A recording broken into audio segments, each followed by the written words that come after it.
بیچاری کئی روز سے دم توڑ رہی ہے، ڈر ہے خبر بد نہ میرے منہ سے نکل جائے۔ تقدیر تو مبرم نظر آتی ہے ولیکن ویران کلیسا کی دعا ہے کہ یہ ٹل جائے۔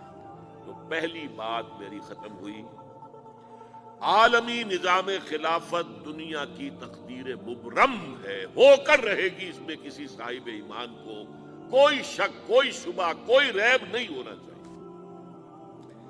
البتہ اس کا اب دوسرا پہلو کیا ہے، اس کا آغاز کہاں سے ہوگا؟ پہلی بات تو یہ، ہمارے بعض لوگوں کے ذہنوں میں، سادہ دل لوگ وہ سمجھتے ہیں کہ پوری دنیا میں ایک ہی دفعہ آ جانی چاہیے۔ یہ کوئی علاقائی خلافت تو نہیں ہو سکتی، خلافت تو عالمی ہوتی ہے۔ ان سے میں کہتا ہوں، عالمی خلافت کب تھی جناب؟ یہ تو نہ خلافت راشدہ میں عالمی تھی، کیا ہندوستان شامل تھا اس میں؟ کیا چین شامل تھا؟ کیا یورپ شامل تھا؟ اور پھر جو خلافت کے نام سے جو ملوکیت چلی ہے، وہ بھی صرف آپ دور بنو امیہ میں کہہ سکتے ہیں کہ وہ پورا عالم اسلام کم سے کم اس کے تحت تھا۔ بعد میں خلافت عباس، بنو عباس میں، اور فاطمیین کی خلافت میں، اور آل عثمان جو ہے آٹومان ٹرکس کی خلافت میں ٹکڑے تھے، اس سے بکھرے تھے، کوئی مانتا تھا، کوئی نہیں مانتا تھا۔ اور سب سے بڑی بات یہ، اگر ایک دم پوری دنیا پر خلافت قائم ہو سکتی تو حضور کے دست مبارک سے ہوتی، لیکن نہیں ہوئی۔ نتیجہ کیا نکلا؟ ایک ملک میں حضور نے قائم کر دی، جزیرہ نما عرب، یہاں خلافت قائم ہو گئی، حضور خلیفہ ہے۔ اس کے بعد آپ کے خلفائے راشدین نے پھر اس کو وسعت دی، شرقاً غرباً شمالاً۔ 3 کالمز نکلے ہیں فوجوں کے، صحابہ کرام کے، 3 کالمز، ایک ایسٹ ورڈ، ایک ویسٹ ورڈ، ایک نارتھ ورڈ۔ ایک عراق کو فتح کرتے ہوئے ایران میں پہنچ گیا، خراسان تک چلا گیا۔ ایک شام کو فتح کرتے ہوئے اور پھر سینائی پیننسولا سے ہو کر افریقہ میں داخل ہوا اور اٹلانٹک تک پہنچ گیا۔ تیسرا سیدھا شمال میں گیا، لیکن یہ زیادہ دور نہیں جا سکتا تھا، کوکیشین ماؤنٹینز آ گئے، کوہ قاف۔ اس زمانے میں تو یہ یوں سمجھیے کہ امپیسیبل تھا نا، کوہ قاف، لہذا وہاں کر گیا۔ اب بھی یہ ہوگا، کسی ایک جگہ سے شروع ہوگا پھر پھیلے گا، اس کے سوا کوئی چارہ کار ہے ہی نہیں۔ اگر ہر جگہ پوری دنیا میں ایک ہی وقت میں ہو سکتا تو حضور کے دست مبارک سے ہوتا صلی اللہ علیہ وسلم۔ اب وہ نقطہ کون سا ہوگا، نقطہ آغاز کون سا ہوگا؟ اس میں پہلی بات تو میں نے کہا، جو شک کرے گا اس کا پھر ایمان مشکوک ہے۔ ہوگا، لازماً ہوگا، گلوبل ہوگا، پوری دنیا میں ہوگا۔ کہاں سے شروع ہوگا اس میں آپ اختلاف کر سکتے ہیں، لیکن مجھے تو 2 حدیثیں تو ملی ہیں جن سے یہ اندازہ ہوتا ہے کہ یہ اس مشرقی خطے سے ہوگا، عرب کے مشرق کی جانب کسی ملک سے، کسی خطے سے ہوگا۔ وہ حدیثیں بھی اب آپ پڑھ لیجیے پہلے۔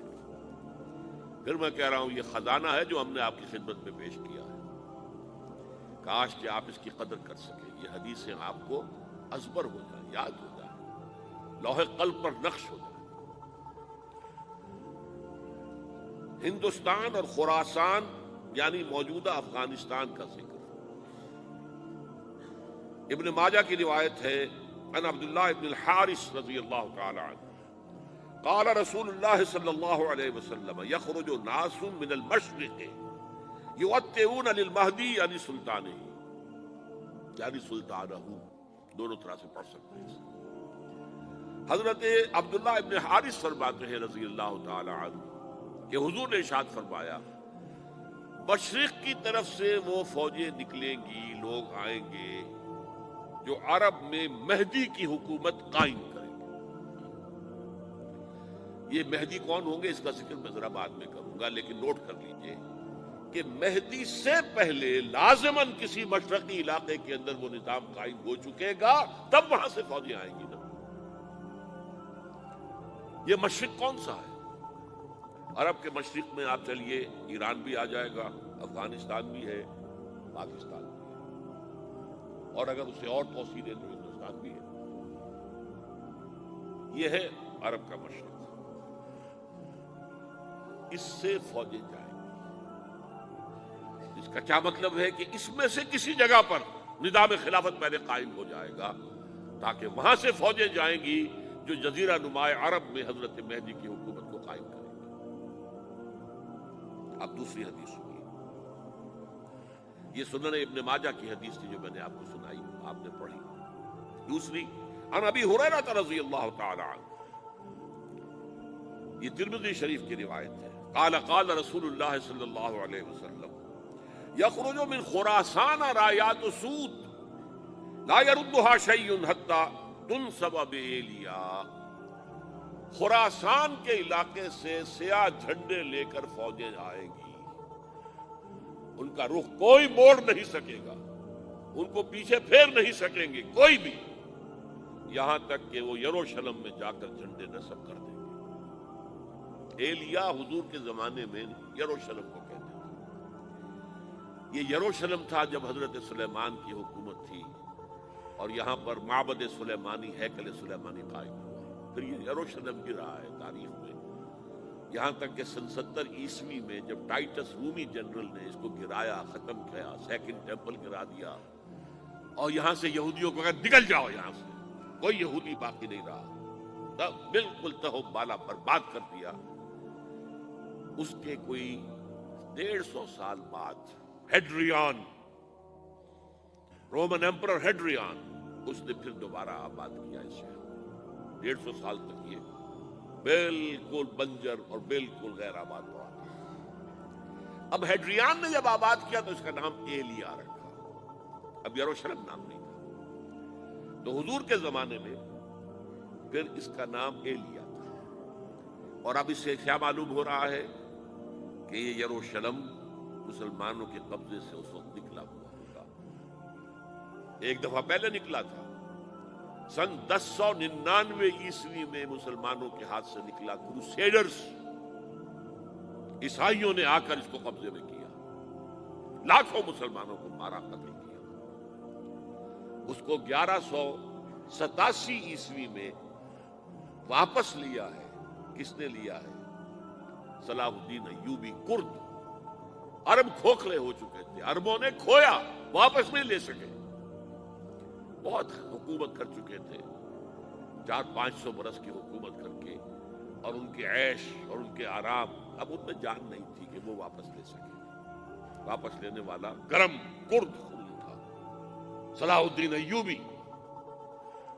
تو گویا کہ اب آپ سمجھئے کہ 88 برس تک عیسائیوں کا قبضہ رہا یروشلم۔ اب 1967 میں یہودیوں نے قبضہ کیا ہے، اور اب 38 برس تو ہو گئے، 88 نہیں 38 برس تو ہو گئے، لیکن وہ دور آئے گا کہ اب پھر لیں گے۔ لینے والے عرب بھی نہیں ہوں گے، خراسان کے علاقے سے فوجیں آئیں گی۔ یہ خراسان کیا تھا؟ ایلیا تو میں نے آپ کو بتا دیا، یروشلم کا نام ہے۔ خراسان اس زمانے میں ایک بہت بڑے ملک کو کہتے تھے، کچھ حصہ پاکستان کا بھی اس میں شامل ہے، کچھ حصہ ایران کا بھی ہے۔ ایران کے اس حصے کو اب بھی خراسان کہتے ہیں، وہ ایک صوبہ ہے۔ خراسان ایک صوبہ ہے ایران کا، چھوٹا سا۔ پاکستان میں خاص طور پر یہ جو علاقہ مالاکنڈ ایجنسی کہلاتی ہے، اس سے اوپر جتنا علاقہ ہے، اور یہ جو واخان کی ایک پٹی آتی ہے اوپر، واخان افغانستان کی ایک پٹی سی دم سی چلی آتی ہے جو جا کر چائنا کی سرحد سے مل جاتی ہے، یہاں سے لے کے یہاں تک یہ جو مالاکنڈ کا وہ درہ ہے اور پہاڑ ہے، یہ بھی خراسان کا حصہ ہے۔ باقی تقریباً 2/3 آف افغانستان ساؤدرن حصہ نہیں ہے خراسان کا حصہ، یہ سیستان کہلاتا تھا، یہ خراسان نہیں ہے۔ لیکن یہ کہ اوپر کا 2/3 آف افغانستان، اور اس کے ساتھ یہ جو عرب، جو اب یہ ترک ممالک آزاد ہوئے ہیں سوویت یونین کی ڈسولوشن کے ساتھ، یہ سارا علاقہ کہلاتا ہے خراسان بزرگ، دی گریٹ خراسان۔